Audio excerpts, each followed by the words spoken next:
Hola, ¿qué tal? Muy buenas tardes a todas y a todos. Bienvenidos a una sesión más de este taller que organizamos entre el Centro de Integración Juvenil Tlalpan y Ecos de Sor Juana Asociación Civil. El día de hoy nuevamente está con nosotros la jueza en materia familiar Ivette Anguiano Aguilar, a quien me voy a permitir presentar. Ella se ha desarrollado en el Poder Judicial del Estado de México por más de 18 años, ocupando cargos de técnico judicial notificador, de secretario judicial y visitador auxiliar familiar. Actualmente es jueza del Juzgado Séptimo Familiar de Catepec con residencia en Coacalco. Es licenciada en Derecho por la Universidad Nacional Autónoma de México, diplomada en Derecho Fiscal por la UNAM FES Aragón. Es maestra en juicios orales por el Centro de Estudios Superiores en Ciencias Jurídicas y Criminológicas y está capacitada en diversos temas como perspectiva de género, perspectiva de derechos, infancias y grupos en situación de vulnerabilidad. Ha colaborado en el Centro de Estudios Jurídicos Carbonell, impartiendo el módulo de oralidad en materia familiar y derecho procesal civil, así en la maestría de juicios orales, así como en el Instituto Ignacio Manuel Altamirano con la materia de derecho familiar y en el Centro de Investigación y Capacitación Judicial con diversos temas como justicia digital, sucesiones, derecho de familia. Pues bienvenida, maestra Ivette. Y bueno, el día de hoy el tema que vamos a abordar es régimen de visitas y convivencias. Y ustedes recordarán que en la primera sesión con la maestra Ivette Anguiano hablamos justamente de patria potestad y de guarda y custodia. Notamos que había muchísimas preguntas sobre el tema, así que le pedimos a la jueza Ivette Anguiano que parta para las personas que no estuvieron presentes en esta primera sesión, que parta de dejar claro a grandes rasgos estos dos conceptos y después arranquemos con el tema de régimen de visitas y convivencias. Pues muchas gracias, maestra Ivette Anguiano, y bienvenida. Muchas gracias, maestra Regi. También agradezco al maestro Alfredo Guerrero Muciño, director de los Centros de Integración Juvenil Tlalpan. Y bueno, aquí estamos de nueva cuenta. Yo agradezco que ustedes nos acompañen y sobre todo que pongan especial interés. Les comentaba yo, la sesión pasada estuvimos observando lo que era la patria potestad y en ese sentido te decíamos que es todo el conjunto de derechos y obligaciones que tenemos respecto de nuestros niños, niñas y adolescentes, es decir, todas las personas menores de edad. Así pues, estos normalmente se ejercen por los padres.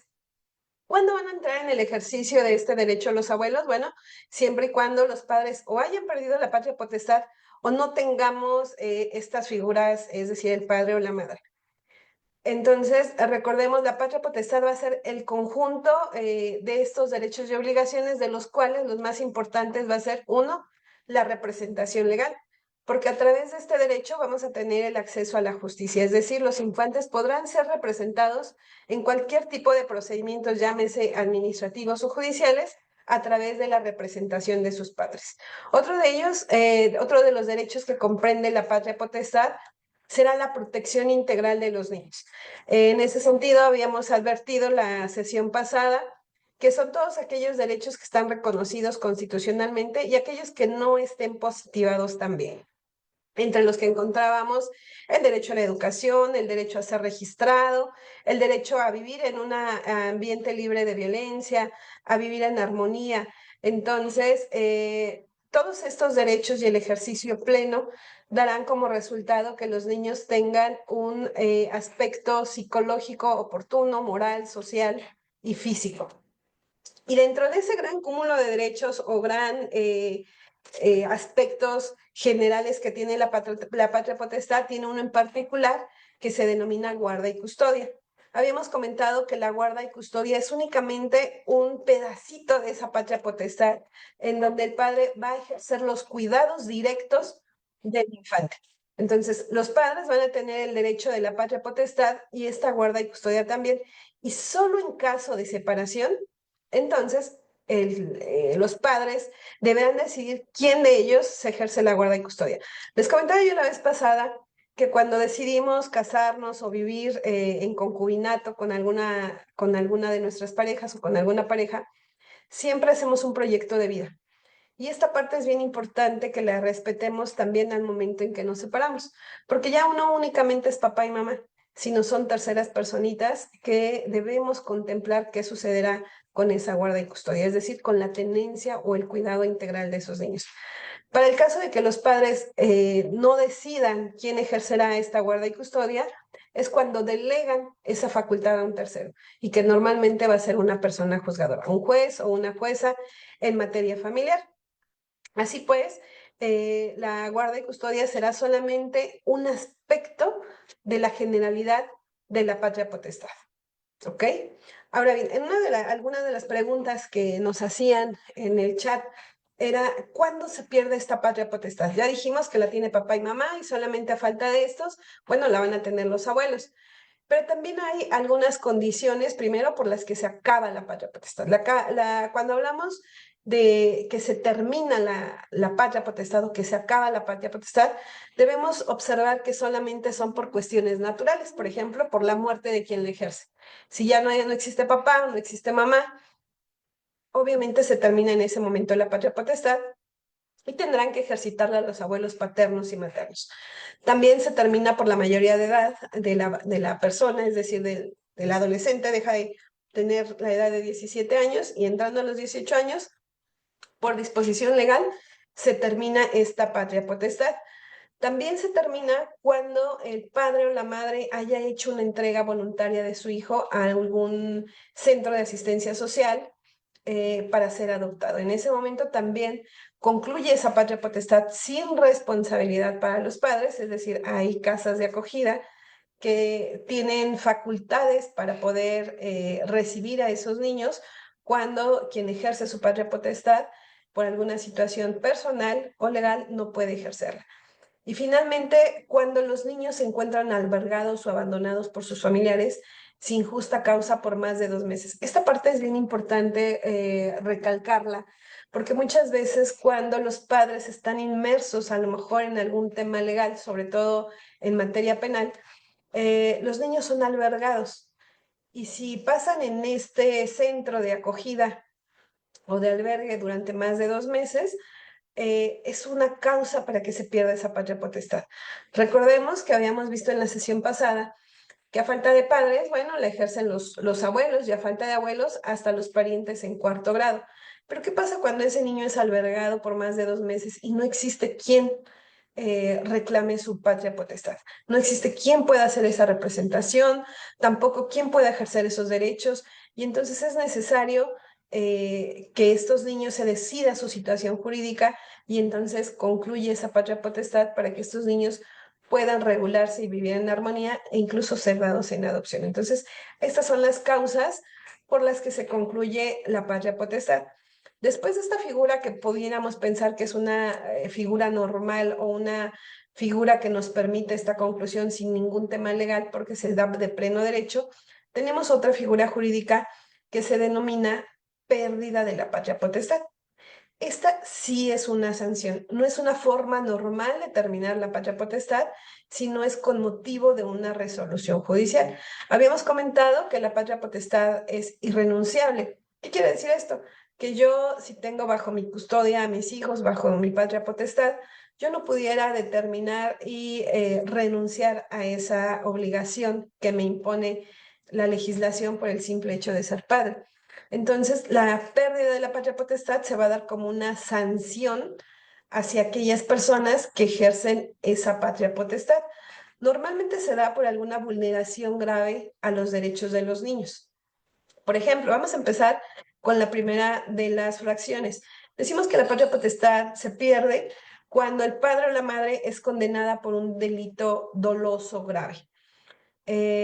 Sabemos que hay conductas que se tipifican como delitos y finalmente vinculan a los padres y los sentencian por alguna resolución judicial.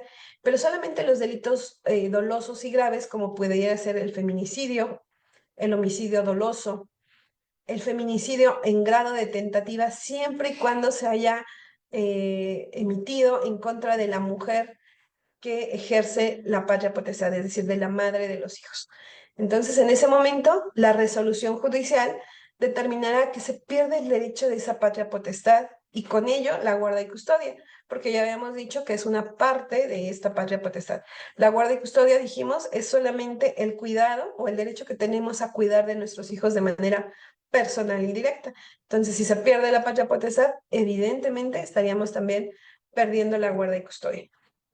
Otra de las causales o de los motivos por los cuales se pierde esta patria potestad es por las costumbres depravadas que puedan tener alguno de los padres, porque ahí, ¿qué estaríamos violentando? Un derecho social, un derecho moral, un derecho psicológico de nuestros hijos. Y entonces, ¿cómo nos castiga o cómo nos sanciona la ley a través de un procedimiento? Bueno, con esa pérdida de la patria potestad. También recordemos que si bien es cierto, tenemos el derecho de corrección como un derecho y como una obligación de los padres y un derecho hacia los infantes, también es cierto que no podemos ejercer malos tratos o castigos corporales bajo el argumento de que estamos ejerciendo una patria potestad y que estamos ejerciendo el derecho de educación hacia nuestros hijos. Entonces, quedan prohibidos y ya está positivado, es decir, ya está contemplado en la ley como una causal para perder la patria potestad si yo, a través del castigo corporal, reprendo a mis hijos y estos castigos son humillantes, son lesivos, son violentos. Entonces, esto no solamente implica tal vez alguna lesión física hacia nuestros hijos, va mucho más allá. Implica que psicológicamente los estamos dañando, que psicológicamente los estamos marcando en su vida. Y esto también es una causal para que nosotros perdamos la patria potestad de nuestros hijos. Otra de las causas por las que podemos perder la patria potestad, y seguramente muchos de ustedes las han escuchado, es por el abandono de los deberes alimentarios. ¿Cuántas veces hemos observado que las personas juzgadoras determinan la obligación alimentaria a cargo de alguno de los padres a razón de una cantidad líquida o a través de un descuento de una pensión alimenticia en su lugar de trabajo? ¿Qué sucede? El padre o la madre no cumplen con esta obligación y finalmente estamos comprometiendo no solamente los alimentos del niño, sino en totalidad su integridad. Estamos vulnerando el derecho a la alimentación, a la educación, a tener una vida libre de violencia. Y entonces también nos lo impone la ley como una causal o como una causa por la cual perdemos esa patria potestad. Pero fíjense que en esta causal el legislador de alguna forma le da la oportunidad al padre, a diferencia de las otras causales que estamos viendo, a que pueda recuperar esa patria potestad. Muchas veces sabemos que los padres, pues a lo mejor por algún momento, por algún periodo, se quedan sin trabajo. Y resulta que con motivo de ello pierden la patria potestad. Sin embargo, existe disposición expresa que si aquel padre o aquella madre que haya perdido la patria potestad con motivo de esta falta de cumplimiento de los alimentos, bueno, entonces podrá recuperar esa patria potestad siempre y cuando, uno, pague los alimentos atrasados y dos, garantice su cumplimiento por un año. Entonces, esta es alguna de las causales que le permiten al padre retrotraer los efectos de esa resolución y entonces, aunque haya perdido esa patria potestad, la podrá recuperar. Lo que no sucede, por ejemplo, en caso de que hayamos perdido la patria potestad con motivo de un delito doloso grave, ¿no? Aquí es bien importante que hagamos esas diferencias, porque muchas veces cuando los padres pierden la patria potestad de sus hijos, puede llegar el caso que si no existe alguien más o la familia ampliada no quiere ejercer esa obligación de patria potestad, muchas veces los niños o los infantes o los adolescentes se van a una casa hogar. Y cuando se van a una casa hogar se puede definir su situación jurídica e incluso se puede dar en adopción a estos pequeños. Entonces es bien importante que revisemos cuál fue la causal, porque si fuera por el tema de incumplimiento de las obligaciones alimentarias, definitivamente no daría lugar a que estos niños pudieran ser dados en adopción pensando que ya se perdió esa patria potestad. ¿Por qué? Porque como lo hemos comentado, se pueden retrotraer los efectos de ese incumplimiento. Otra de las causales por las cuales también se puede perder la patria potestad es porque obliguemos a ese infante a la mendicidad. Fíjense que hubo un expediente en donde no conocí yo como persona juzgadora, pero sí estuve muy cerca de ese tipo de procedimientos. Era una persona que obligaba a tres pequeños a la mendicidad. Entonces, a través del DIF se hace una denuncia anónima por parte de los vecinos, en donde ellos podían advertir que esta persona llegaba con dos o tres infantes a un parque y los obligaba a ejercer la mendicidad. Por ahí de las 7, 8 de la noche se retiraban los niños en condiciones precarias, en condiciones insalubres, aseguraban que sin comer. Y posteriormente, cuando se hace esta denuncia, se da intervención de manera inmediata al DIF. DIF los recibe. Estos niños, además de tener la minoría de edad y que por eso simplemente eran vulnerables, también se pudo advertir que no hablaban español, sino que tenían alguna, creo que ellos hablaban una lengua otomí, una cosa de esa naturaleza. Entonces lo que hizo el DIF es de manera inmediata recuperar a esos niños. A un juzgador se le pidió una medida de protección para que estos niños fueran incorporados y les permitiera al DIF ejercer esta en suplencia esta guarda y custodia de los niños mientras se determinaba su situación jurídica. Entonces es bien importante que nosotros como sociedad podamos advertir que algún niño, niña o adolescente es vulnerado en sus derechos. Bueno, podemos acudir a instancias como las que les informo, que es el DIF de primera mano, o bien acudir ante un juez de lo familiar a través de una demanda y solicitarle medidas de protección para estos infantes. El juez tendrá la obligación de dictar de manera inmediata esas medidas de protección a través de determinaciones o resoluciones jurídicas, determinar que de manera provisional el DIF como tal o la Procuraduría de Protección de Niñas, Niños y Adolescentes se haga cargo de manera provisional de estos infantes mientras se desarrolla un procedimiento o mientras se hace una investigación. Entonces es bien importante que podamos conocer estas obligaciones que tenemos, no solamente con nuestros hijos, sino como todas las infancias a nivel social, y podamos dar a conocer a las autoridades cuando estemos advirtiendo que existe una vulneración grave de los derechos de una niña, niño o adolescente. Otra de las causales o causas por las que podemos perder la patria potestad es por el incumplimiento injustificado de determinaciones que sean tendentes a corregir actos de violencia. Por ejemplo, es muy común que en algún entorno familiar el padre o la madre tengan problemas, tal vez, no sé, de alcoholismo, tal vez de drogadicción, y con motivo de ello se vulneren los derechos de los infantes, no se cumplan con las obligaciones alimentarias, se tengan los niños en un estado de abandono. Entonces, en estas ocasiones, lo que el juez hace de primera mano es mandar al grupo familiar a procesos psicoterapéuticos, a procesos contra las adicciones, seguramente a centros como Integración Juvenil, para que todo el grupo familiar empecemos a trabajar en restaurar la paz en este entorno familiar.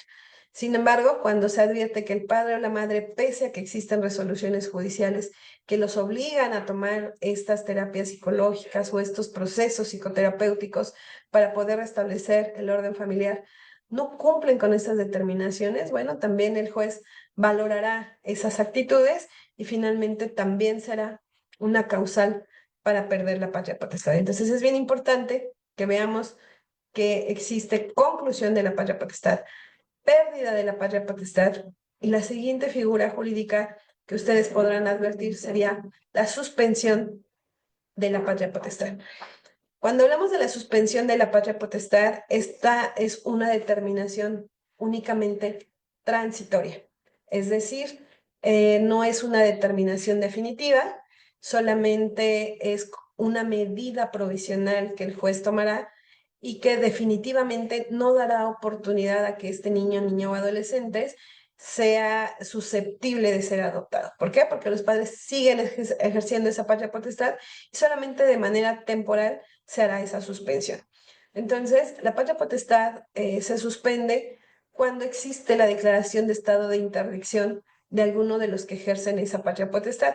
Aquí yo les puse con negrilla y subrayado, esta figura jurídica estado de interdicción, porque aun y cuando nuestra legislación local sigue contemplando de manera incorrecta, creo yo, esta figura jurídica, ha sido declarada inconstitucional por nuestra Suprema Corte de Justicia de la Nación.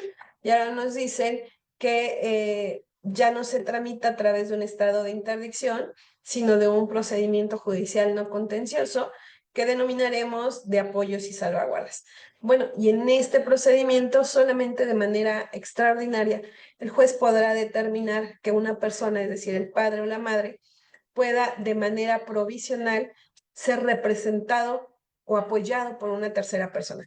Esta tercera persona ejercerá los derechos y obligaciones de ese infante cuando el principal cuidador o el principal obligado, que sería el padre y la madre, no tiene la capacidad jurídica para hacerse cargo de estos infantes, ya sea de manera transitoria o de manera definitiva. Entonces, vamos a otorgar un apoyo, un modelo de apoyos y salvaguardas para el padre y la madre, quien definitivamente, si no puede hacerse cargo de su persona, mucho menos podrá hacerse cargo de un infante. Entonces, es una causa para que se suspenda solamente de manera provisional esta patria potestad. Otra de las causales por las que se suspende la patria potestad es por la declaración de ausencia. Todos sabemos que existe, sobre todo en algunos estados, pues un alto índice de violencia y muchas de las personas que somos padres o madres desaparecemos. A través de estos procedimientos, cuando no sabemos cuál es el paradero de un papá o una mamá, podemos solicitar un procedimiento que se llama declaración de ausencia. Y a través de este procedimiento tiene por objeto dictar todas aquellas medidas de protección para que los derechos de los infantes no sean vulnerados. Por ejemplo, dejan a cargo de una persona de manera provisional esa patria potestad y suspenden respecto del padre o la madre ausente ese ejercicio. Esto no quiere decir que la esté perdiendo, quiere decir que por el momento no hay quien la ejerza. Entonces vamos a designar a un tercero que nos ayude con el cuidado de esos infantes para que ellos tengan una representación legal, para que puedan ser ejercidos todos y cada uno de los derechos humanos de estos infantes. Entonces, esta es una segunda causal de suspensión. La tercera causal de suspensión es por una sentencia condenatoria que imponga esta pena. Por ejemplo, en materia penal se puede dar el tema del delito de violencia familiar. Y mientras ese padre o esa madre se rehabilita y a lo mejor adquirimos herramientas de crianza positiva o tal vez nos mandaron a tomar un proceso de masculinidades positivas o a la madre le pudieron haber mandado a tomar algún proceso psicoterapéutico que le ayude a disminuir sus niveles de agresividad, bueno, el juez podrá solicitar o podrá determinar que temporalmente, mientras ese padre o esa madre se pueden rehabilitar, se suspenda la patria potestad que se ejerce y dejará a un tercero, pudieran ser los abuelos, pudiera ser el padre que no la haya perdido, o a lo mejor algún pariente consanguíneo hasta el tercer grado, podemos dejar provisionalmente los cuidados de ese infante y el ejercicio provisional de esa patria potestad mientras nos rehabilitamos.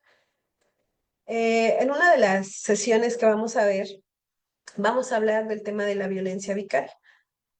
Y a través de estas nuevas formas que se están visibilizando socialmente, podemos observar que muchos de los padres que no tienen el ejercicio de la guarda y custodia de los hijos, de repente, aprovechándose a lo mejor de alguna convivencia, de alguna consideración que tiene el padre que ejerce la guarda y custodia, sustrae al infante o bien lo retiene de manera indebida.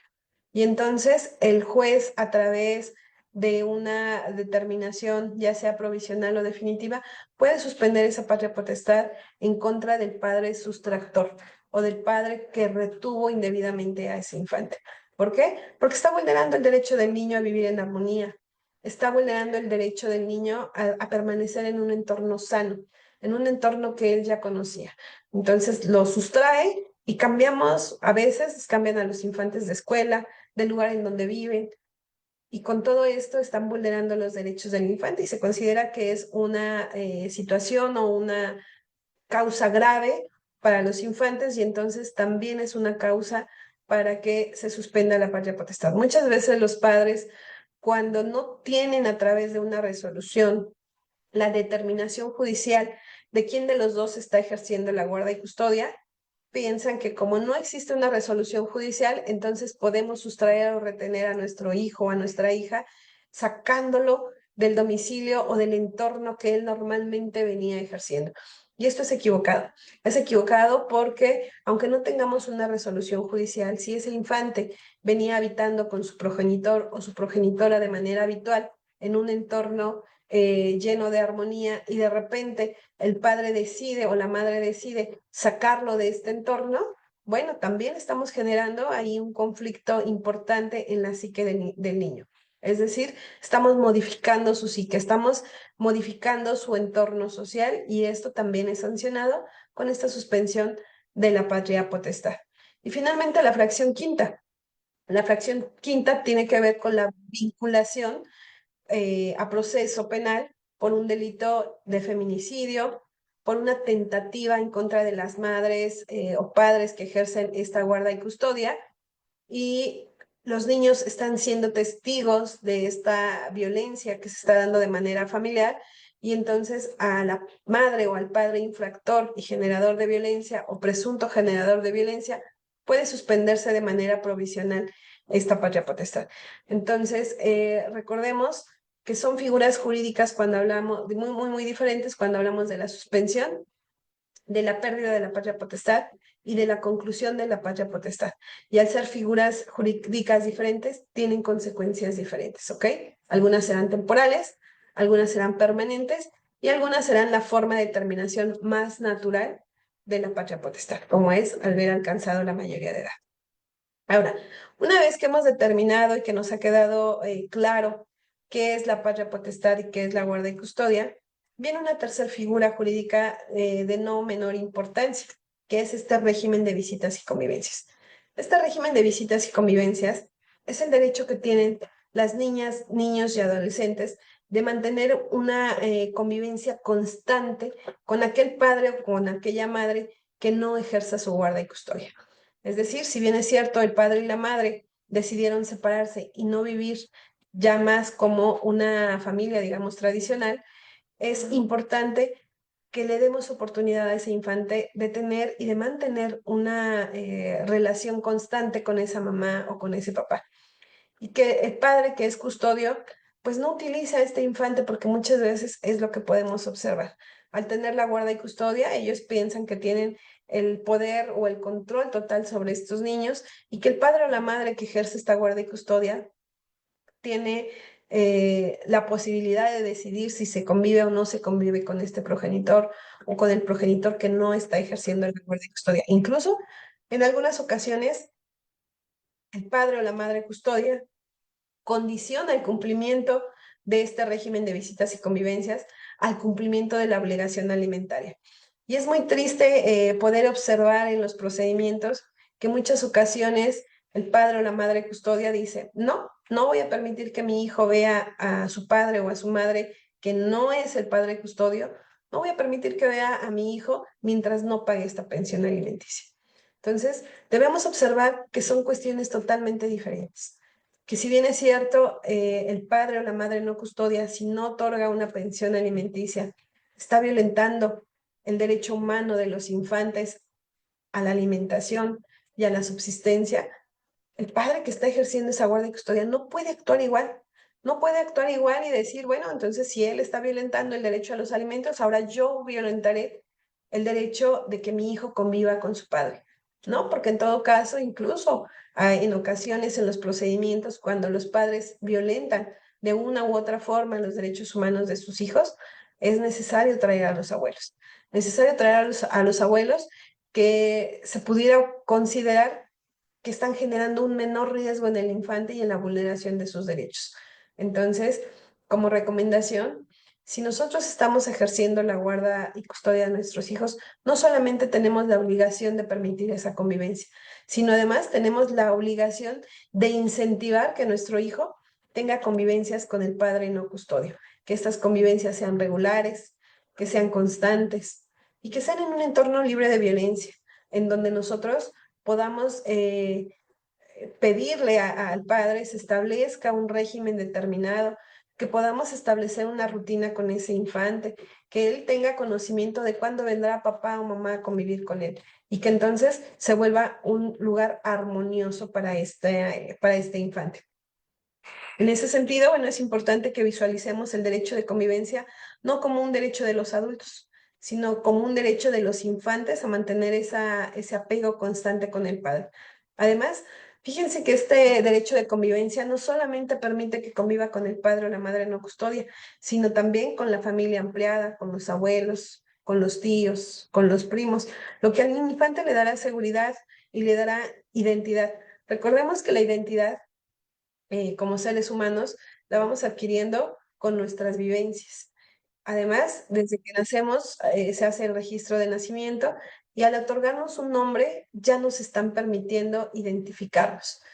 Posteriormente vamos creciendo, vamos desarrollando situaciones de apego con papá, apego con mamá y apego con la familia ampliada. Y eso nos permite conocer nuestro origen, nuestras costumbres, todos estos derechos de identidad que los infantes y que todos los seres humanos debemos tener garantizados. Entonces, esta guarda y custodia permitirá al niño convivir no solamente con el padre, sino con la familia ampliada, saber su origen, saber las costumbres de nuestros padres. El derecho de convivencia también permite a los niños de manera extraordinaria pues tener vacaciones con los padres. En ocasiones, por ejemplo, eh, hay grandes disputas entre papá y mamá porque en los periodos vacacionales alguno de los dos tiene la intención de permanecer todas las vacaciones con el infante. ¿Y qué pasa con el otro padre que no está ejerciendo esa guarda y custodia? También tiene derecho, también tiene derecho porque el día a día sabemos que la rutina nos va absorbiendo nuestra vida diaria, incluso a los infantes, quienes también tienen obligaciones escolares, tienen obligaciones laborales en casa, levantar su cuarto, alimentarse, hacer tareas. Entonces, este régimen de visitas y convivencias no solamente debe implementarse de manera ordinaria durante la semana, también debemos contemplar periodos vacacionales, también debemos contemplar días festivos como puede ser el Día del Padre, el Día de la Madre, el cumpleaños de los infantes, que finalmente para ellos es un día muy importante, es un día de festejo, es un día que también debe modificarse y tiene que repartirse equitativamente entre el padre y la madre, gozando de una convivencia, sobre todo, libre de violencia. Entonces se determina que este régimen de visitas y convivencias permite que los niños tengan un adecuado desarrollo psicológico y emocional y se considera como un derecho más que para el padre o la madre, es para el infante porque le va a permitir desarrollarse en un ambiente sano. Ahora, ¿qué pasa cuando existen elementos o circunstancias que impiden que este niño o esta niña o adolescente pueda tener una convivencia regular con el padre o con la madre que no es custodio? Sabemos también que hoy nuestra legislación y la Suprema Corte de Justicia se ha pronunciado en diversos criterios que existe una o puede existir una guarda y custodia compartida. Pero cuando los padres no se ponen de acuerdo y entonces delegan esta responsabilidad en el juzgador o en la persona juzgadora, entonces tenemos que ver el panorama completo, es decir, la generalidad. ¿Cuál es el entorno que le ofrece mamá? ¿Cuál es el entorno que le ofrece papá? Incluso, ¿cuál es la distancia que existe entre un domicilio y otro? ¿Qué tan complicado sería llevar a cabo un régimen de visitas y convivencias constante? Lamentablemente, fíjense que les puedo yo compartir que muchas veces llevamos a cabo procedimientos de divorcio voluntario, en donde los padres deciden tener una guarda y custodia compartida. Vamos a pensar. Se pusieron de acuerdo y convinieron que de lunes a miércoles iban a estar con uno de los progenitores y de jueves a domingo iban a estar con otro de los progenitores. Sin embargo, al pasar de los días, al pasar de los meses, al pasar de los años, con tristeza podemos advertir que los niños no son tomados en consideración cuando los padres decidimos cómo se ejercerá este derecho de convivencia. Y entonces resulta que los más afectados son los infantes. En alguna ocasión tuve la oportunidad de llevar a cabo una diligencia de escucha de un adolescente. Y entonces ambos padres estaban demandando la guarda y custodia del infante cuando ellos ya habían realizado un convenio a través de un divorcio voluntario, habían determinado un convenio en donde habían pactado una guarda y custodia compartida. Cuando yo escucho al infante, me dice, yo quiero estar con mi mamá. Yo quiero estar con mi mamá y no porque mi padre no me represente una figura de apoyo, una figura de apego, o porque yo ame más a uno que a otro. Pero lo cierto es que con mamá tengo mi cuarto para mí solo, tengo independencia, puedo convivir con mi familia ampliada, tengo vecinos que son mis amigos, y entonces a mí me gusta esta parte.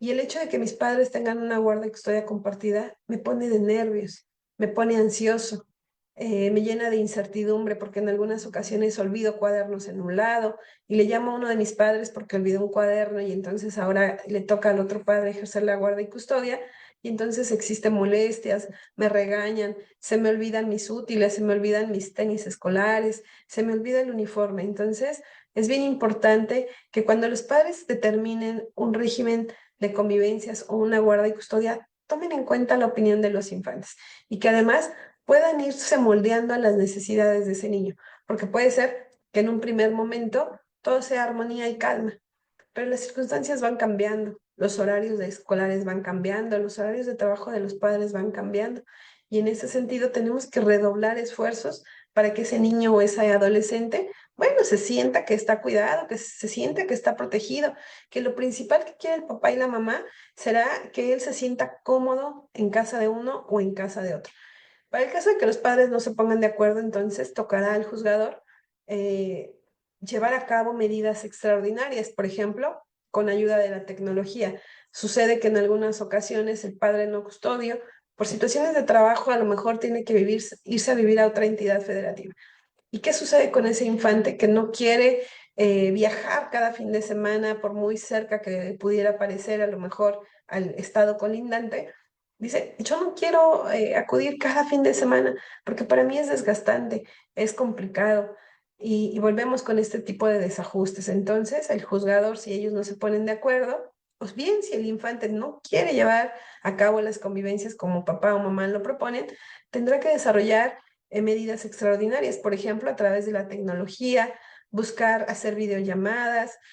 Ahora ya tenemos muchos medios, puede ser por WhatsApp, por cámara, por Zoom, por Webex, que ellos puedan tener una convivencia electrónica, que definitivamente nunca va a ser igual a una convivencia física. Sin embargo, de verdad, habemos padres que desarrollamos ciertas capacidades para poder estar cerca de los hijos a través de estos medios tecnológicos.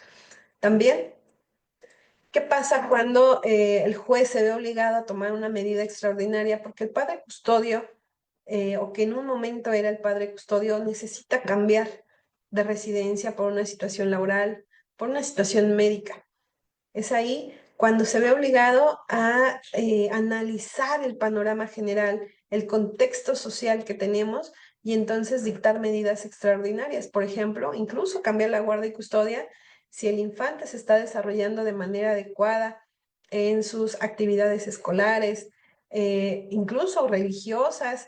Tenía yo un procedimiento en donde el niño me decía, es que papá tiene que cambiar de, hay una guardia y custodia compartida, papá tiene que irse a otro estado de la República y quiere que me vaya con él. Pero yo todos los días viernes practico fútbol, los sábados y domingos tengo mis partidos o mis torneos, estoy actualmente acudiendo al catecismo y en diciembre voy a hacer mi primera comunión. La mayoría de mi familia, tanto paterna como materna, está aquí en el Estado de México. Y mi papá insiste en que me tengo que ir con él. Insiste en ello porque mi papá hace home office y mamá trabaja durante largo tiempo durante el día. Y papá considera que él se puede hacer cargo de mis cuidados. Pero ¿qué pasa conmigo? ¿Qué pasa con todas esas actividades que yo ya tengo un entorno social, un entorno familiar, incluso de amigos? ¿Qué pasa con todas esas actividades? ¿Necesariamente tengo que ir con papá? Entonces el juzgador tendrá que tomar en cuenta todos estos elementos que le van aportando las partes, que nos aportan los infantes, y entonces determinar, incluso modificar esa guardia y custodia que se venía ejerciendo por alguno de los padres, con tal de privilegiar el interés superior del infante, privilegiar ese entorno de armonía que actualmente él está llevando a cabo. Y entonces, bueno, son medidas extraordinarias. En alguna resolución que dicta la Corte, bueno, tenemos que el juez determina ese cambio de guardia y custodia. El padre que no resultó beneficiado con esa resolución decide irse a la apelación. El Tribunal de Alzada confirma la resolución del primer juez y cuando se va al juicio de amparo, una de las alegaciones que hace el padre que ejercía en primer momento la guardia y custodia y que le fue cambiada por el juez de primera instancia y ratificada por la segunda instancia, se va al amparo bajo el argumento toral que se estaba violentando el derecho del libre tránsito para él como padre y que entonces el juez lo pretendía arraigar en el Estado de México cuando no se estaba dando cuenta que él era el principal proveedor económico del infante. Y finalmente la Suprema Corte determina que no se está vulnerando el derecho de libre tránsito consagrado constitucionalmente en perjuicio del padre, sino lo que se está privilegiando es el interés superior del infante y que ésta puede vivir en el seno que siempre se ha desenvuelto, que siga en ese plano de tranquilidad y que no por alguna necesidad de alguno de sus padres, este tenga que irse a un lugar diferente. Entonces se determinó que era apegado a derecho y que se había resuelto con este enfoque específico en la infancia o en la adolescencia y que era necesario cambiar esa guarda y custodia porque permanecía el contexto social que el niño había venido viviendo durante más de 10 años. Entonces, con esto yo les quiero concientizar a aquellos que son padres o aquellos que están pensando en ser padres de que es una responsabilidad bien importante cuidar la psique de nuestros hijos, cuidar el entorno social en el que ellos se desenvuelvan y quitarnos los prejuicios en el sentido de las problemáticas que pudieran generarse entre papá y mamá y enfocarnos única y exclusivamente en los intereses de nuestros infantes, porque de lo contrario, bueno, podrá tomar la persona juzgadora medidas extraordinarias e incluso modificar esas guardas y custodias. Entonces, cuando el padre y la madre residan en lugares diferentes, deberá combinarse la convivencia física con la convivencia electrónica para que no se pierda esa armonía y ese apego que se tiene con los hijos o con las hijas que son menores de edad. Y en ese sentido, bueno, las tres figuras jurídicas que ya vimos, guarda y custodia, patria potestad y régimen de visitas y convivencia, siempre irán muy enlazadas una con la otra, muy engarzadas, y no las podemos ver como elementos diferentes o elementos ajenos uno del otro. Siempre deberán guardar un equilibrio entre estas tres y sobre todo con un enfoque, digamos, niñocéntrico, un enfoque en el interés superior de los infantes, en donde el mejor eh, panorama será aquel en donde exista menos riesgo de vulneración de los derechos de los infantes. No sé si hasta aquí hay alguna duda, maestra Regi. Hay muchísimas preguntas, yo creo que más de 25, pero ¿te las voy planteando o sigues Sí, exponiendo? sí, sí, Regi. Adelante, Bueno, adelante.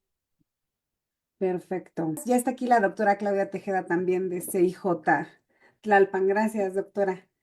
Gracias a ustedes. Bien, pues está el Jardín de Niños Centro Cultural Londres, el Henry Ford de la zona 120, Escuela Primaria Cultura y Progreso, el CONALEP, el Jardín de Niños Ana Frank, la Preparatoria 44, EPO 44, Francisco Primaria 18 de marzo, Primaria Rafael Ramírez. Bueno, no acabaría, pero agradecer también a los DIF municipales de Gilotzingo, Acambay, Atizapán de Zaragoza. Está la Fiscalía Especializada en Robo de Vehículos del Valle de México, Acolman, Tlalnepantla, San Mateo Atenco, Temuaya, Zumpango, Tultitlán, Otumba, Acambay, Atizapán de Zaragoza y está Acapulco Guerrero. Así que bueno, pues muchas gracias a todas y a todos quienes se siguen conectando.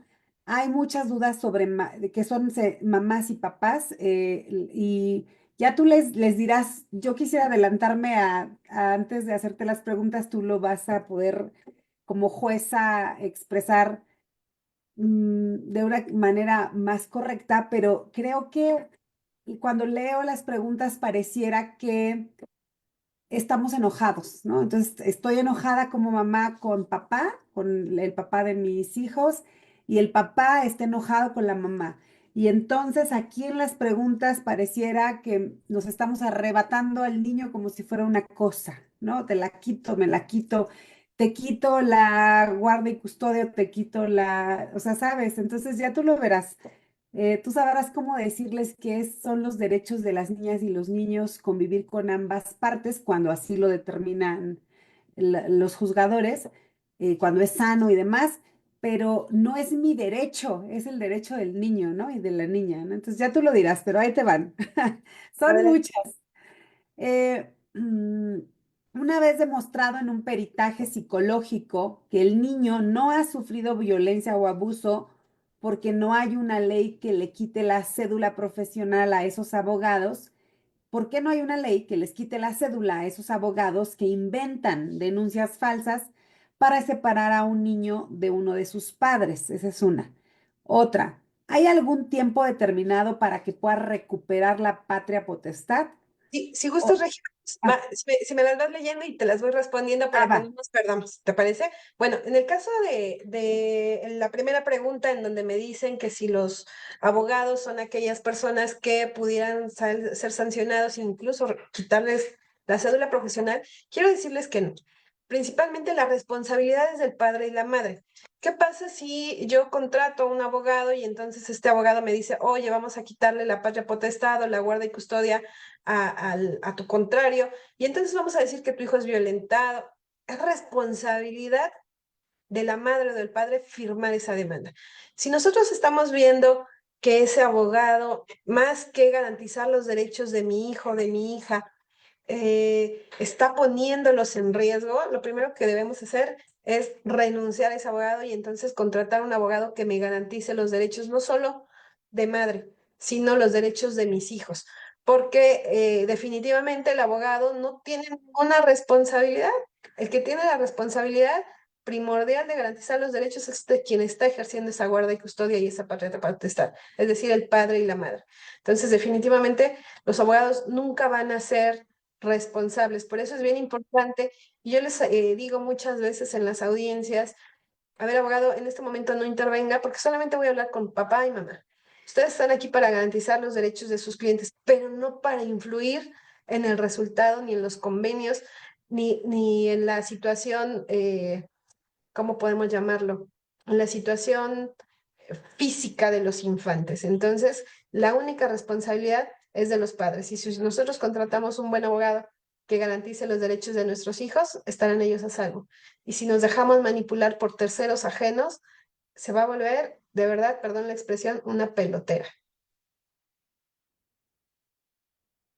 Gracias. Después creo que vamos a hacer una capacitación exclusivamente para hablar de ese tema, ¿no? De la ética Profesional. profesional, sí.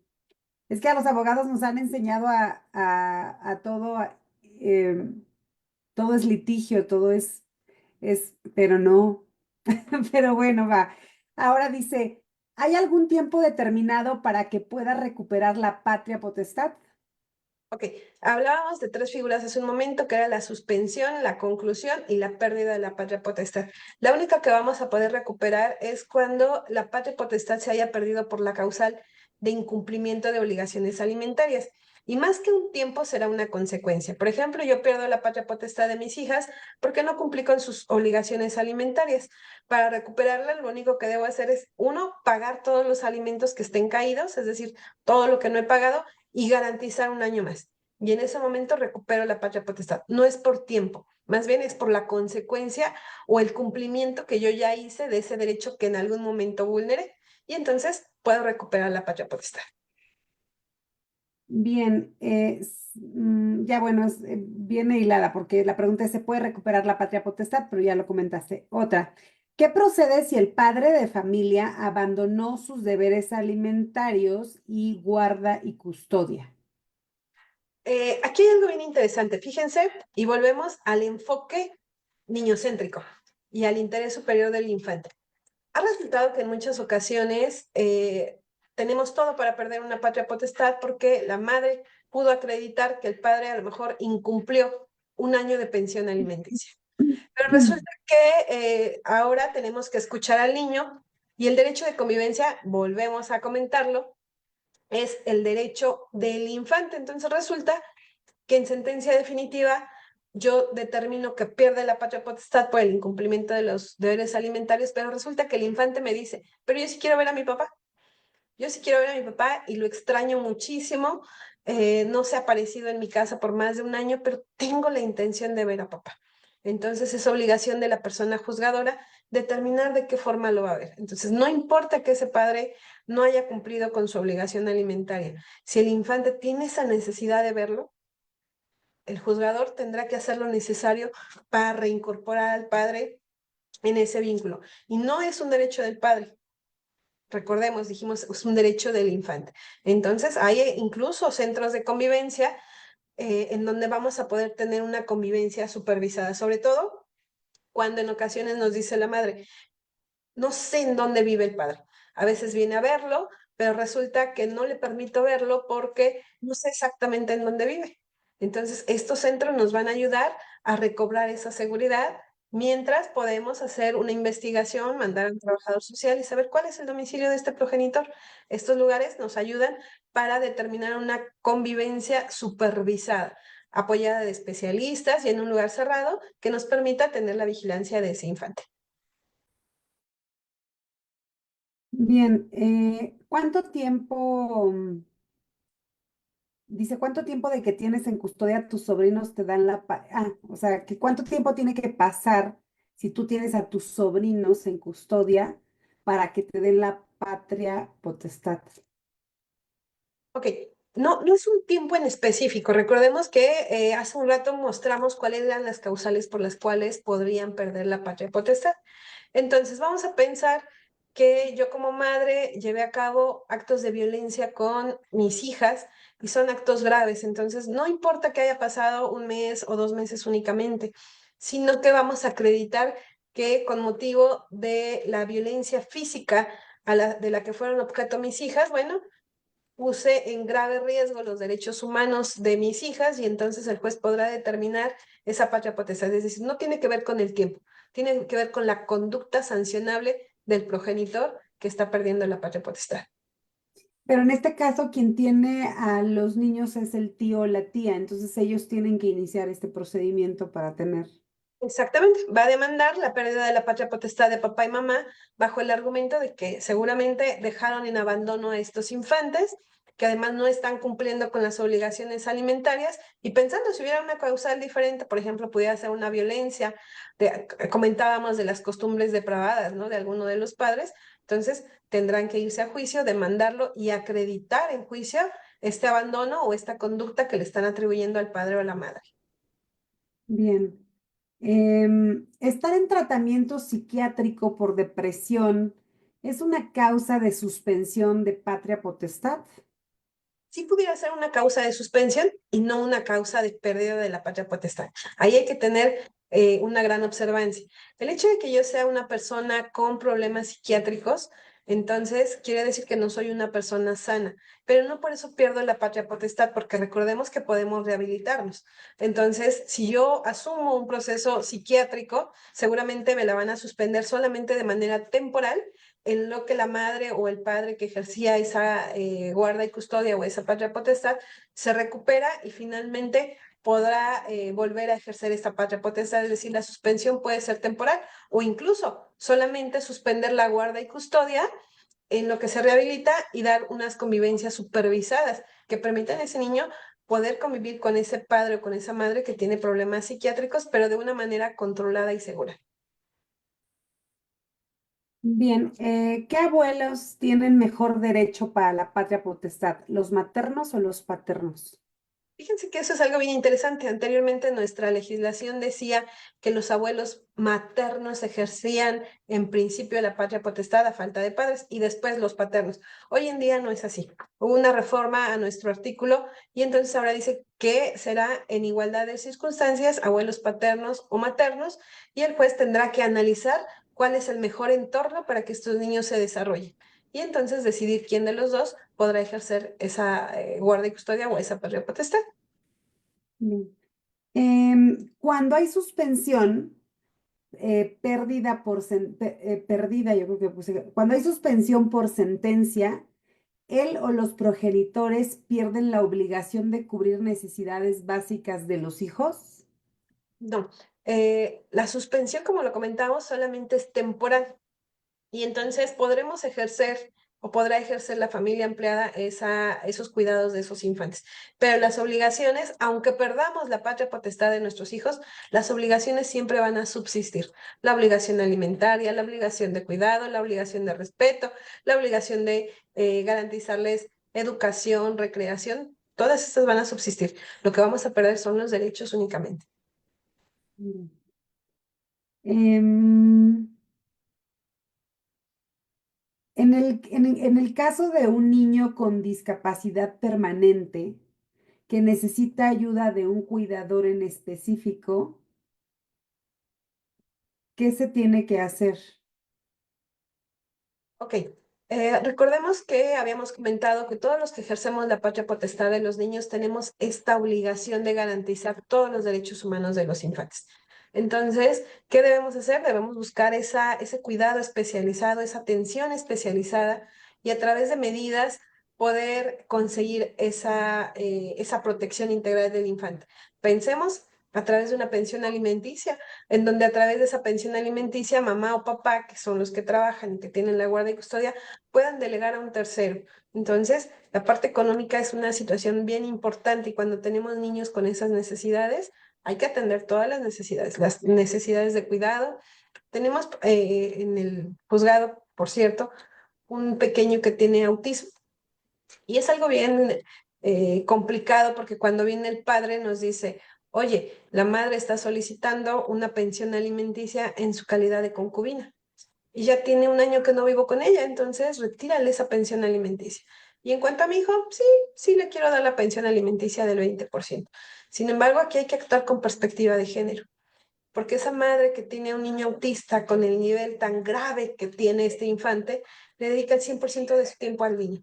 No le da oportunidad, ella es odontóloga, pero no le da oportunidad de dedicarse a una actividad remunerada, porque no puede delegar este cuidado del infante. Entonces, el padre tiene la obligación de cubrir incluso los alimentos de esa madre. ¿Por qué? Porque ella se dedica al 100% al cuidado del infante. Entonces es bien importante que ojalá que nadie de las personas que nos está viendo tenga esta necesidad, pero es importante revelarle al juez todas estas causas y todos estos panoramas para que pueda tomar las mejores decisiones. Bien, ¿qué sucede si la mamá de mi hijo no me permite verlo, aún dando la pensión? Llevo 4 meses sin verlo. Ok, las determinaciones judiciales se cumplen o se recurren. En este caso, si la madre no está cumpliendo con una determinación judicial, podrá ejercer el derecho de solicitarle al juez le imponga una medida de apremio a esa madre, que puede ir desde la más leve, vamos a pensar en una multa, hasta la más grave, que es un arresto respecto de esta madre. ¿Qué pasa cuando de manera sistemática sigue incumpliendo? Bueno, ya le impusimos un arresto de 6 horas, no entiende, ya le impusimos una de 24, no entiende, ya nos fuimos a la máxima que nos da la ley y no entiende, bueno, también se puede generar un cambio de guarda y custodia al estar violentando el derecho de ese infante a mantener un acercamiento constante con el padre y de manera libre de violencia. Es una forma de violentar al infante. Bien, ¿qué sucede si uno de los padres se lleva al niño al extranjero sin el consentimiento y sin avisar? ¿Qué puedo hacer? Bueno, a mí me gustaría que esa la dejáramos para la siguiente charla en donde vamos a hablar del tema de violencia vicaria, porque es uno de los aspectos de la violencia vicaria, que ese padre que no está ejerciendo la guarda y custodia de manera intempestiva decide llevarse a un niño y sacarlo del entorno para hacerle daño a esa madre. Entonces me gustaría que eso lo dejáramos para la siguiente sesión en donde hablaremos profundamente de ese tema. Bien, Cuando existe violencia por parte del padre no custodio, ¿se debe mantener la convivencia con el niño? Si la violencia es una violencia directa hacia el infante, el juez deberá valorar esa parte y definitivamente no podemos permitir que siga ocurriendo, entonces tendrá que suspenderse.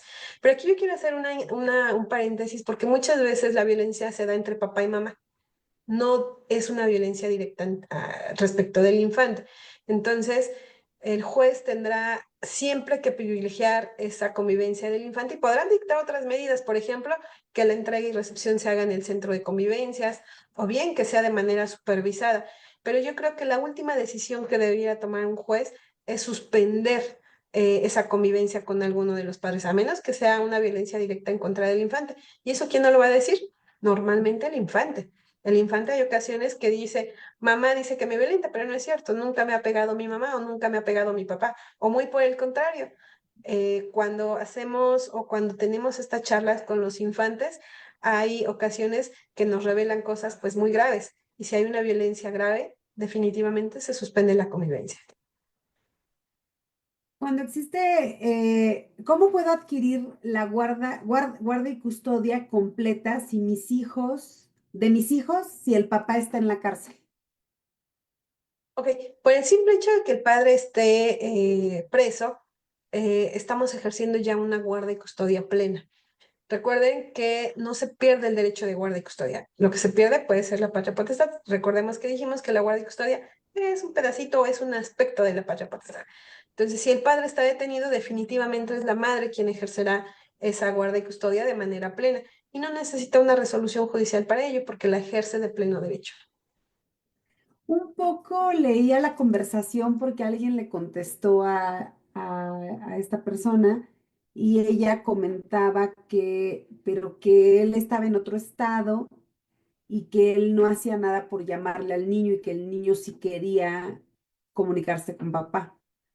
Ok, Em, aquí hay algo bien importante. Cuando estamos presos o estamos llevando a cabo un procedimiento penal y estamos recluidos, ahora también se obliga a buscar aquellos elementos electrónicos que nos permitan la convivencia. Fíjense que hubo un caso, que yo creo que fueron de los primeros que llegaron a la corte, en donde la madre está detenida y el padre no generaba esta convivencia. Entonces se determinó que de manera electrónica el responsable del centro de readaptación tenía la obligación de poner a mamá en pantalla para que pudiera tener una cercanía con ese hijo, porque precisamente estaban en estados diferentes. Era así en México, pero estaban en estados diferentes de la República y entonces se generó esa vinculación electrónica. Y cuando yo les hablaba de las medidas extraordinarias, pues esta es una de las medidas extraordinarias que puede tomar el juez para generar ese acercamiento.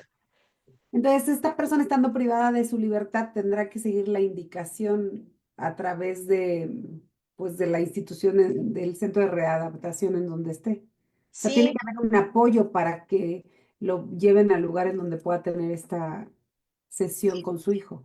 sí, las madres o los padres que están presos tienen representación jurídica en los penales y entonces tendrán que demandar ante un juez familiar el establecimiento de un régimen de visitas y convivencias. Y entonces a través de esta demanda, el juez deberá implementar aquellas medidas que permitan tener este acercamiento con el infante, a menos que sea un delito que sea proferido directamente en contra del hijo o de la persona que se ejercía la patria potestad, entonces no habrá posibilidad porque sería revictimizar al infante. Bien. ¿Qué pasa si, ya vamos a terminar? No, cada vez crecen más, pero ya vamos a terminar. ¿Qué pasa si se llevaron a los menores y a la mujer la sacaron de la casa en donde vivía, porque la casa era de él, y cambia las chapas y se llevó todas las cosas que ella había comprado? Fíjate qué tema tan interesante. Hoy en día nuestra legislación local nos permite que en cualquier tipo de procedimiento familiar podamos implementar medidas de protección. Y una de las medidas de protección que existe en nuestro código es ordenar la exclusión del generador de violencia y reintegrar a esa familia, reintegrar a esa madre, reintegrar a esos infantes en ese domicilio, sin que importe quién de los dos es el propietario de ese inmueble. Entonces, ¿qué tendrán que hacer? Bueno, solicitarle al juez una medida de protección a lo mejor la pérdida de la patria potestad, porque esta sí sería una violencia directa contra el infante y de manera inmediata el juez tendrá que valorar y reintegrar a esa familia a su entorno, sobre todo al infante. Te voy a hacer una pregunta, me voy a poner en el lugar de esta persona. Y yo digo, bueno, pero yo cómo tengo acceso a un juez porque yo ya me sacaron de la casa, me quitaron a mis hijos. ¿A qué institución voy y le toco la puerta para poder iniciar un proceso y tener acceso a un juez? Existen instituciones públicas que tienen la obligación y la representación legal, como es la Defensoría Pública, el Instituto de la Defensoría Pública, entonces tendrían que ubicar en dónde están las oficinas, normalmente están en las mismas instalaciones donde estamos los juzgados familiares y sobre todo a la Procuraduría de Protección de Niñas, Niños y Adolescentes. Ellos tienen la obligación de representar gratuitamente a todos los padres o a todas las madres cuando ejerciten un derecho humano respecto de su hijo. Y entonces, si no tenemos para pagar a lo mejor un abogado particular, estas instituciones tienen la obligación de darnos esta asesoría. Y quiero comentarles que hay un juzgado, es un juzgado de violencia que trabaja las 24 horas del día, los 375 días del año. ¿Qué quiere decir? Nosotros los juzgados tradicionales tenemos periodos vacacionales, por ejemplo, ahorita Semana Santa, en julio tenemos las vacaciones de verano y estamos 15 días fuera de labores y en diciembre también tenemos 15 días. Pero si tienen ustedes una urgencia, estos defensores públicos o esta Procuraduría podrá iniciar la demanda a través de la vía electrónica, a través de la página del Poder Judicial y la medida de protección se debe otorgar en menos de 48 horas, Regi. Perfecto. Es una de las ventajas en el Estado de México, nuestros juzgados en línea, ¿no? Que ya en otras entidades también se están generando. Claro. Bien, ¿a partir de qué edad las niñas y los niños pueden tomar la decisión de con quién estar? Así que ese es un desarrollo cognitivo y un desarrollo evolutivo que no tiene que ver con la edad. Muchas ocasiones hay pequeños que yo he podido platicar con ellos y tienen una claridad en su pensamiento a partir de los 7 años, 6 años. Pero hay otros pequeños que a lo mejor tienen 15 años y se ve perfectamente que hay alguna interferencia parental por parte de alguno de los padres o está siendo manipulado. Entonces no tiene que ver con la edad, tiene que ver con su estado cognitivo, con su capacidad para poder incluso separar los problemas de papá y mamá y poder decidir. Además, recuerden que la opinión de los infantes solamente es uno de los elementos que la persona juzgadora toma en cuenta, pero no es la definitiva. Es decir, si un niño de 6 años nos dice quiero estar con mamá o quiero estar con papá, el juez tendrá que observar todo el panorama y poder recabar cuál es el mejor entorno para ejercer esa guarda y custodia del infante. Solamente es un elemento más. ¿Qué trabajo tienen las y los jueces, no? No, o Sí, sea, ver de forma holística todo al niño, a la niña, e individualizarlo, ¿no? No todos los niños son iguales, no todos, a pesar de que tengan la misma edad, no están bajo las mismas circunstancias, ¿no? y Las eso es restricciones. algo, sí es una responsabilidad muy importante, pero también tiene que ver con un tema de experiencia y sobre todo que trabajamos de manera multidisciplinaria con perito en trabajo social, con perito en psicología, con Procuraduría de Protección de Niñas, Niños y Adolescentes que nos ayudan a hacer visitas domiciliarias y por supuesto la sensibilidad que a veces tenemos para llegar al corazón de ese pequeño para que nos cuente qué está pasando en el entorno familiar. Sí. Bien, aquí dice, si el padre no quiere convivir con el niño y ya se tenía establecido los días de la convivencia, ¿puede perder la patria potestad?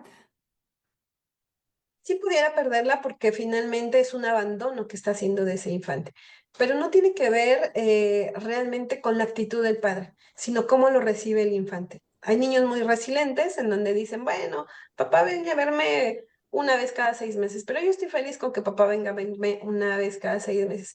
Pero hay infantes que el hecho de que papá no acuda un fin de semana o no acuda por un tiempo prolongado, sí causa una vulneración a su derecho, sobre todo a su integridad psicológica, y entonces sí podrá perder el padre esa patria potestad. Lo que yo sugiero es que si estamos en esa situación, siempre nos apoyemos de un especialista, porque no es bueno generar rencores en nuestro infante. Más bien hay que darles las herramientas para que ellos sean resilientes y entonces se puedan sobreponer a ese tipo de situaciones que pues no es lo deseable, ¿verdad? No es lo deseable, pero pues las tendrán que enfrentar también nuestros hijos. Voy a seguir porque siguen conectadas todas las personas, entonces están muy interesadas. Adelante, doctora. ¿No se escucha su audio? Las veo muy interesadas, como no se han desconectado, ¿tú todavía tienes tiempo, Ivette? Yo Sí, sí, también yo como Vicente Fernández, mientras aplaudan, nosotros cantamos. Ok. quisiera un conversatorio de estos temas. Como pueden ver, hay muchísimas preguntas y en Emil más que en los casos clínicos, en las consultas puede uno ver. Pero algo que frecuentemente los adolescentes de 17, ya de 16, 17 años, suelen preguntar y suelen solicitar a veces es la emancipación. ¿Nos puede dar como abuelo de pájaro un poco acerca del término?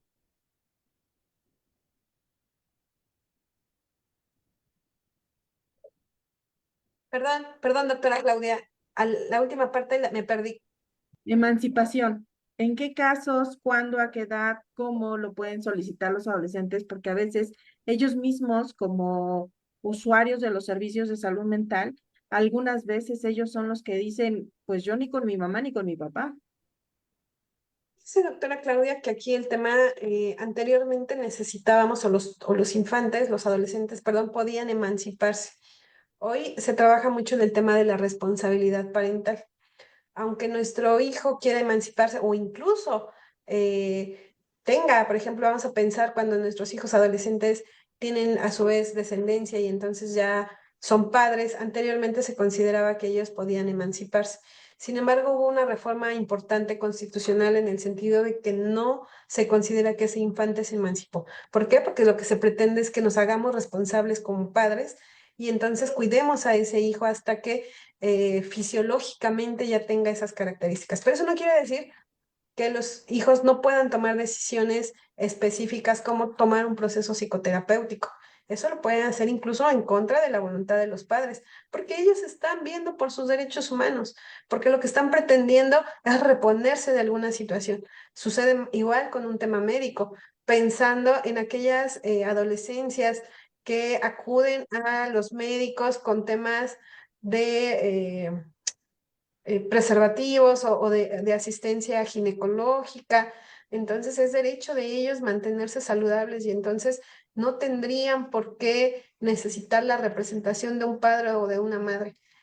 Lo recomendable sería que así fuera, pero ellos pueden acudir y solicitar ahora, y se da mucho en las escuelas públicas. Yo tengo a una de mis niñas en CCH Vallejo y entonces les dan estos métodos anticonceptivos sin necesidad que nosotros como padres demos esta autorización, porque finalmente lo que ellos están cuidando pues es su vida reproductiva y ellos tienen derecho a hacerlo, no necesitan la intervención de los padres. Muy bien, muchas gracias. Otra situación también frecuente en las familias es, por ejemplo, que los abuelos se hacen cargo aunque los padres estén vivos, porque ya sea que mamá tiene un problema de salud mental o papá tiene un problema de consumo, y entonces ni mamá ni papá consideran los abuelos que son lo suficientemente responsables o bien ellos mismos se ausentaron del hogar. ¿Cuál es la sugerencia ahí para que los abuelos cómo proceden? Comentábamos en la primer charla que por disposición de ley la patria potestad se ejerce por papá y mamá y a falta de estos o deficiencia de estos podrá hacerlo los abuelos. Entonces, ellos podrán acudir al juez familiar y demandar ya sea solamente el ejercicio de esa guardia y custodia o incluso la pérdida de la patria potestad si se cae en alguna de las causales a las que nos hemos referido. Si no se cae en alguna de estas causales y lo único que pretendemos es ejercer esa guardia y custodia, tendremos que acudir al juzgador, exponerle el entorno social en el que han vivido los infantes y seguramente el juzgador lo hará. Sucede mucho, por ejemplo, cuando dejan a los infantes abandonados por años y de repente regresa papá o regresa mamá con la intención de ejercer su paternidad o su maternidad. Sin embargo, los niños ya están acostumbrados a un entorno de vida. Este entorno les ha dado una seguridad social, una seguridad jurídica. Y entonces podrán los abuelos acudir ante el juez de lo familiar y demandar esa guarda y custodia, prevaleciendo el derecho de los abuelos por encima de los padres. Otra situación muy frecuente Mm. es que los jóvenes adultos ya de 18, 19 años viven en casa, ya sea de los padres, las tías o los abuelos, en familia, y obviamente como jóvenes adultos dicen, pues ya no me puedes mandar. Sin embargo, no tienen todavía la autonomía económica y requiere obviamente seguir viviendo dentro del hogar, y muchas veces tienen consumo o problemas de salud mental y consumo, se niegan a recibir el tratamiento, y los papás no saben qué hacer ante esta situación porque llega a tornarse violento contra los papás o los abuelos, y entonces son situaciones muy angustiantes. ¿Hay qué sugerencia nos daría? Ok. Para el caso de que esa persona ya haya cumplido los 18 años, difícilmente podrá ejercitar en contra de los padres alguna acción. Pero pensando que fuera una persona menor de 18 años, bueno, este incluso a través de los abuelos, a través de los tíos, podrá ejercer acciones en contra de los padres para que estos le garanticen esta autonomía de la que usted habla, incluso una pensión alimenticia, un lugar en donde vivir. Pero eso no quiere decir que sea de manera irrestricta. Si los padres, recordemos que también el derecho a los alimentos se pierde por ingratitud de los hijos. Es decir, si ellos no son una persona responsable con su vida, pues difícilmente podrán reclamarle a papá o a mamá una pensión alimenticia. Pero por otro lado, si lo que estamos observando es que los adolescentes son demasiado violentos, bueno, entonces podemos buscar estas ayudas como es el Centro de Integración Juvenil, en donde a través de terapias y procesos psicológicos nos ayudan a reintegrar este núcleo familiar. Pero yo quiero decir algo y espero no ser, tal vez, no quiero caer en un tema de grosería. Pero ¿qué pasa cuando hemos abandonado o hemos dejado de atender a nuestros hijos desde un primer momento? A veces tenemos expedientes o asuntos en donde los chicos tienen consumo de drogas desde los 12 años. Llegan a los 17 años y ellos se vuelven incontrolables. Difícilmente una autoridad o difícilmente un padre va a someter a ese infante a un proceso psicoterapéutico.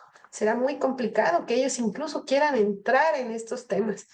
Creo yo que desde el primer momento en que estamos advirtiendo una situación compleja con nuestros hijos, debemos buscar ayuda profesional, porque si dejamos crecer el problema, definitivamente no lo vamos a controlar. Y no solamente debemos preocuparnos por qué hijos entregamos a la sociedad, sino qué hijos estamos entregando a nuestra familia, a nuestro entorno primario. Entonces, como sugerencia, desde el momento en que vemos y observamos que uno de nuestros hijos tiene un tema de agresividad, tiene un tema de drogas, tiene un tema de alcoholismo, debemos dar de manera inmediata eh, una solución a través de un proceso psicoterapéutico. Existe CAPAS que nos ayuda con temas de drogadicción, con temas de alcoholismo, y entonces poner manos a la obra desde ese primer momento. Entonces hay que estar muy cerca de los profesores, hay que estar muy cerca de nuestros hijos para que no se nos desborden estos temas y queramos controlarlo cuando ellos ya tienen 16, 17 años. Bien, ahí voy a plantar cuatro más. Dice, si le dieron la guarda y custodia a mamá por violencia familiar, pero después mamá no se hace responsable y papá no cumple tampoco con la responsabilidad alimenticia. Y es la abuela, con el apoyo de la tía, quien se hace cargo de los niños. ¿Qué procede? Aquí habrá que plantear muy bien quién de las dos, si abuela o tía, quiere hacerse cargo de esta guarda y custodia. Resulta muchas ocasiones que papá y mamá por alguna situación se desatienden, y luego resulta que los abuelos ya son personas adultas mayores que por su misma condición no pueden ejercer esta guarda y custodia. Entonces, por supuesto que ese tío, recordemos que la patria potestad se puede ejercer hasta el cuarto grado. Entonces, yo como tío, si pudiera asumir esa responsabilidad de cuidado respecto de mis sobrinos, y demandar a los abuelos, demandar a los padres para buscar ese entorno familiar. Entonces, la guarda y custodia muy seguramente se le entregará a esa tía, a ese tío, y los padres obviamente serán obligados a cumplir con esa pensión alimenticia, porque recordemos, aunque pierdan patria potestad, ellos siguen obligados en los deberes de cuidado y de subsistencia de sus hijos. Sí, no importa que yo como tía tengo a los niños, tengo la guarda y custodia, pero el papá y la mamá tendrán que seguir proporcionando alimentos a Por esta supuesto, pensión, ¿no? por supuesto, de manera obligada.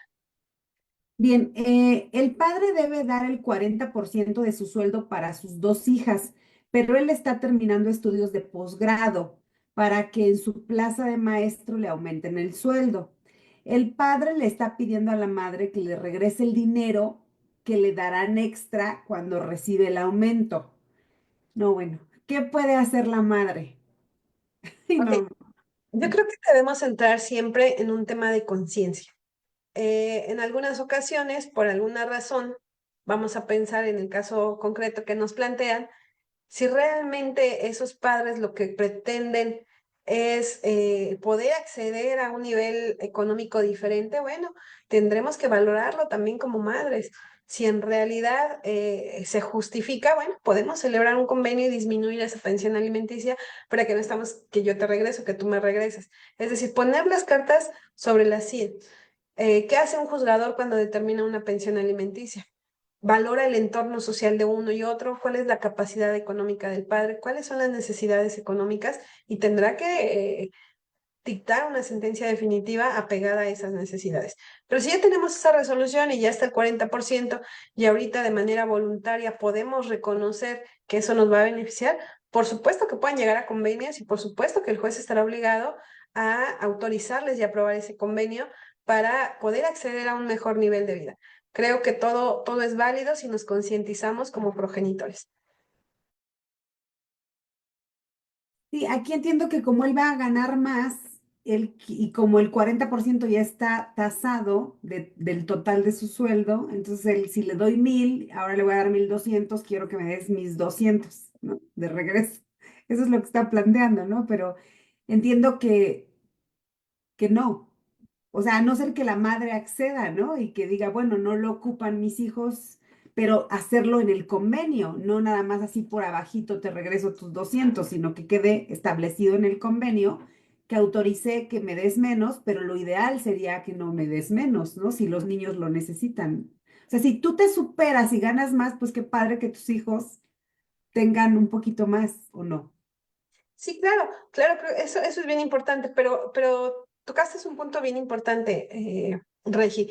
Muchas ocasiones no le hacemos del conocimiento del juzgador este tipo de acuerdos y entonces de repente creemos que tenemos o que se está generando algún derecho, porque si yo te estoy regresando 500, nuestro pacto fue que posteriormente tú me vas a dar 800.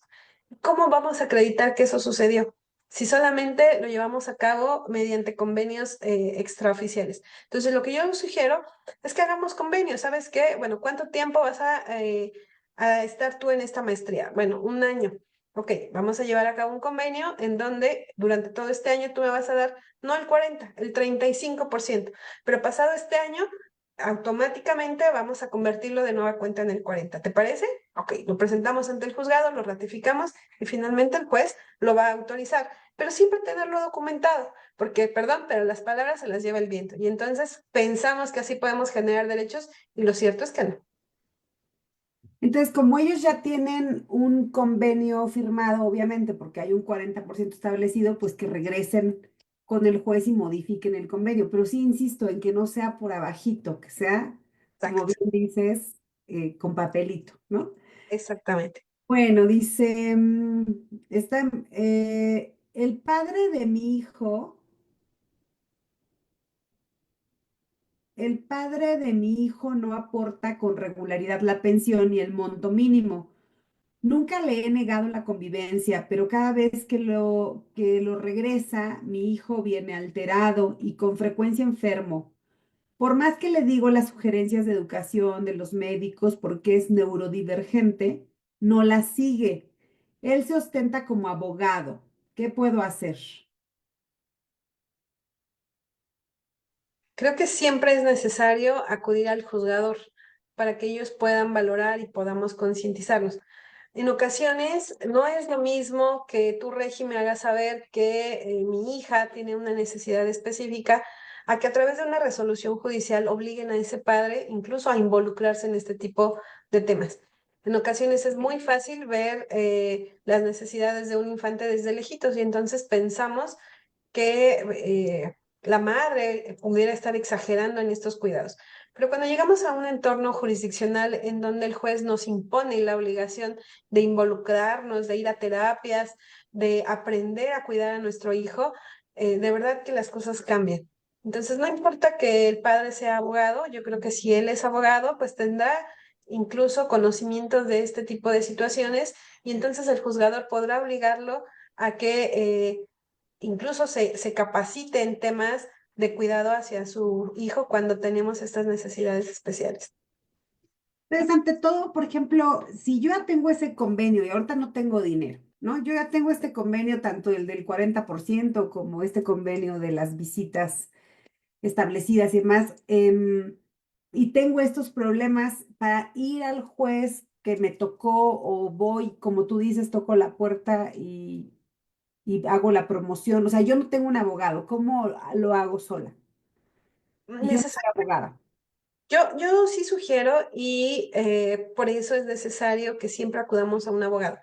Es decir, sí necesitan ciertos conocimientos técnicos para poder ejercer de manera oportuna nuestros derechos. Entonces, si no cuentan con un Privado. abogado que ustedes puedan contratar, hay que tocar puertas, hay que ir al DIF, hay que ir a la Procuraduría de Protección de Niñas, Niños y Adolescentes, hay que ir a la Defensoría Pública. Cualquiera de estas tres instituciones nos van a ayudar en esta representación legal.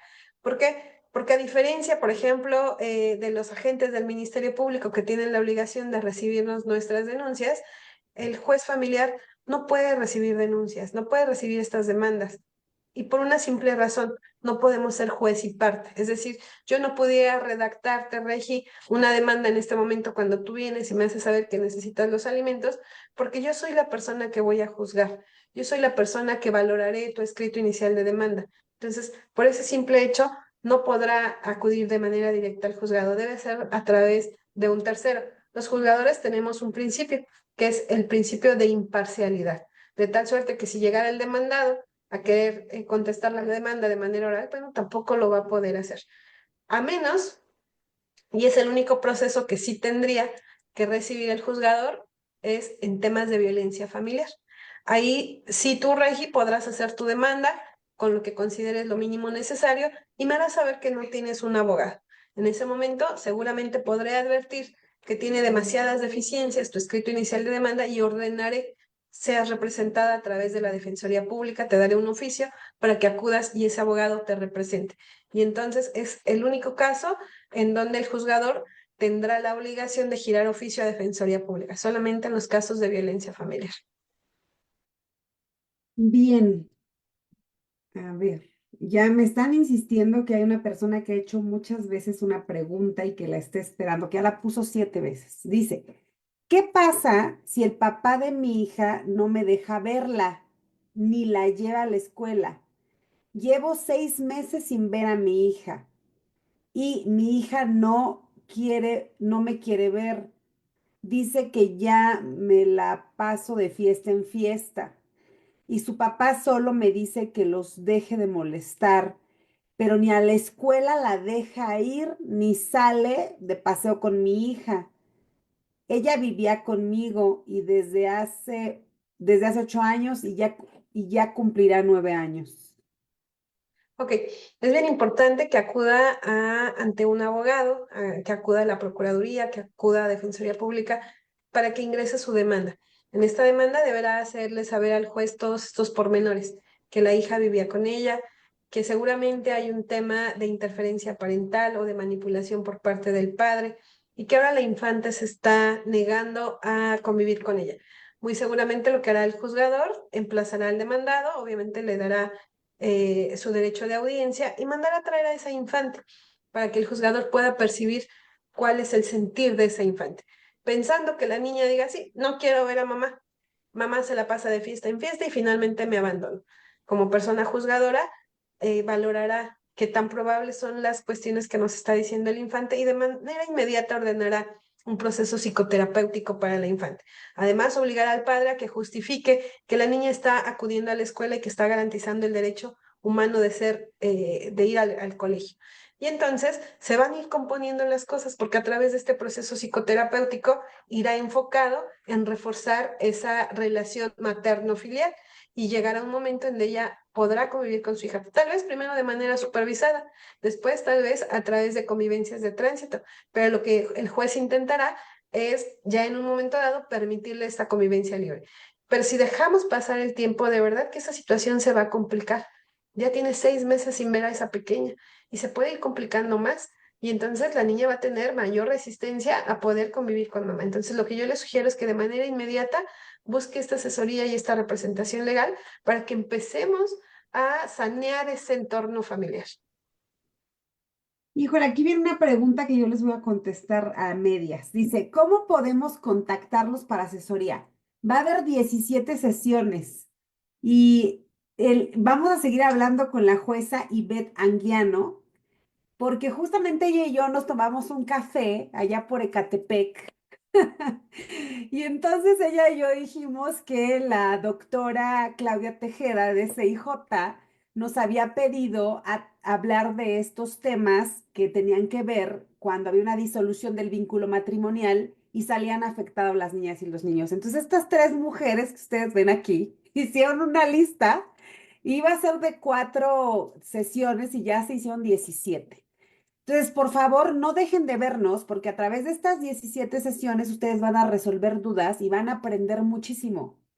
Pues el primer paso para actuar es tener conocimiento del tema y ustedes van a salir no expertas o expertos, pero sí con mucho conocimiento porque nos los van a decir especialistas.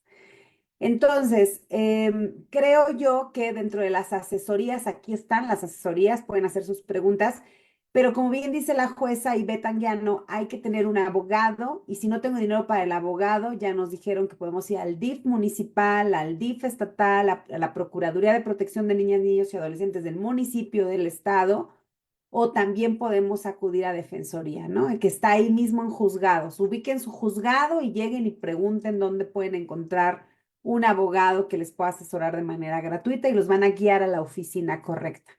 Entonces, bueno, ahí está la respuesta de que aquí va a seguir la jueza apoyándonos en otras muchas sesiones. Disculpe, yo tengo una duda. Estoy en un juicio de violencia y ya tiene 5 meses que no veo a mi menor hijo de 12 años. Apenas lo voy a poder ver en un centro de convivencia, pero mi hijo está manipulado y no lo ha llevado a la escuela. Apenas lo va a reincorporar porque él testifica que lo llevaba a una escuela de oyente, pero no sabe el nombre de la escuela donde lo está llevando. Y de igual manera dice que tiene clases particulares, pero no ha llevado un justificante que pueda hacer la custodia compartida.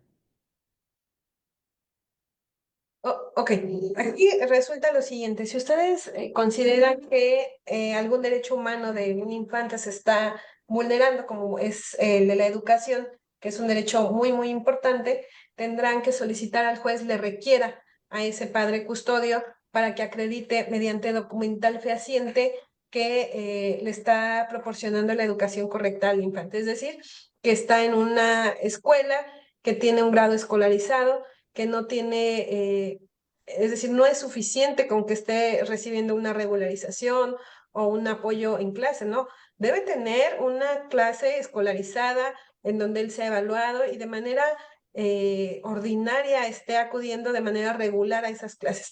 Entonces, ¿quién será el obligado a solicitar esa justificación? El juzgador. Y bueno, y ustedes, por supuesto, tendrán que solicitárselo a la persona juzgadora para que le dé el plazo, no sé, de 3, 5, 10 días para que acredite con documental fehaciente el horario, las asistencias, las calificaciones, es decir, que está garantizando el derecho humano a la educación. Bien,